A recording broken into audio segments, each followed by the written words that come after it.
Hello, good morning guys. So, gusto ko lang kayong bigyan ng update sa aking mga tanim na ampalaya. Though actually, last week, binigyan ko kayo ng overview ng aking mga tumutubong bunga or patubo na bunga ng ampalaya. So, ngayon, after a week, more than a week actually, so eto na, malalaki na po sila. So, eto po pakikita ko sa inyo ha.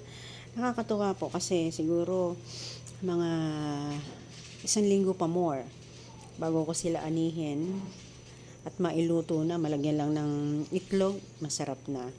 So eto po guys, ayan, so napakarami po nila. Ito meron po, ayan, so malaki na talaga. Then may mga patubo. Then this one, ayan po, ayan, meron pa po. And then yung isa na yon, so ayan, napakarami pong tumutubo actually.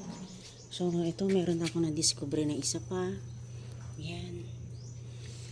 And then this one, so ayan, di ko ba nakakatuwa siya. Ito pa, oh, ayan. So ganito na lamang, bye bye.